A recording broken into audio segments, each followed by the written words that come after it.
Komisi Pengawas Persaingan Usaha atau KPPU akan menggelar sidang besar atas dugaan praktik kartel bunga pinjaman online atau pinjol yang melibatkan 97 perusahaan penyedia layanan vintage lending. Jumlah ini menjadi yang terbesar sepanjang sejarah penanganan perkara di KPPU. Wakil Ketua KPPU Aru Armando menyebut sidang yang dijadwalkan berlangsung bulan depan. Ia mengatakan jumlah ini merupakan rekor sepanjang sejarah KPPU, ujarnya kepada Tempo Selasa 1 Juli 2025. Penanganan perkara ini bermula dari inisiatif investigasi KPPU pada Oktober 2023 yang menemukan indikasi adanya kesepakatan kolektif penetapan bunga pinjaman di angka 0,8% per hari. Praktik tersebut dinilai tidak mencerminkan mekanisme pasar dan berpotensi melanggar Undang-Undang Nomor 5 Tahun 1999 tentang larangan praktik monopoli dan persaingan usaha tidak sehat.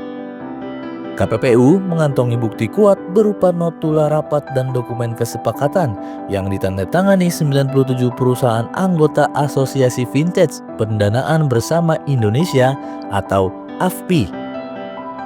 Bukti tersebut menunjukkan bahwa para pelaku usaha tak hanya menetapkan batas atas bunga, tetapi juga menyamaratakan penerapannya di angka maksimal yang sama.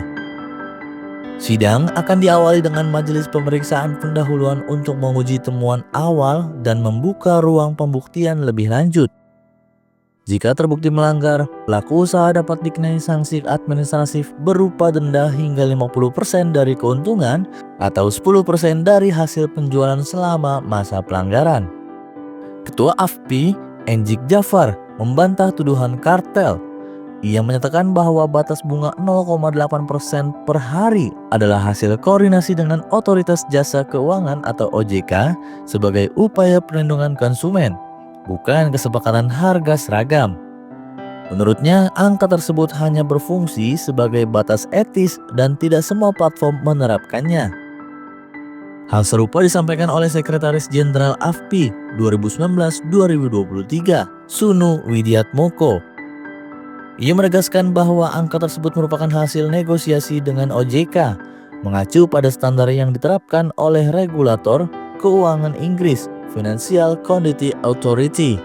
Dari pihak OJK, Hendrikus Pasagi, mantan pejabat pengawas vintage, mengakui bahwa pihaknya memang meminta AFPI menerapkan batas bunga maksimal pada fase awal industri. Hal ini dilakukan untuk mencegah kekacauan di tengah maraknya pinjol ilegal dan bunga yang sangat tinggi, bahkan melebihi 2% per hari. Meski begitu, KPPU tetap menilai adanya dugaan price fixing atau pengaturan harga secara bersama-sama.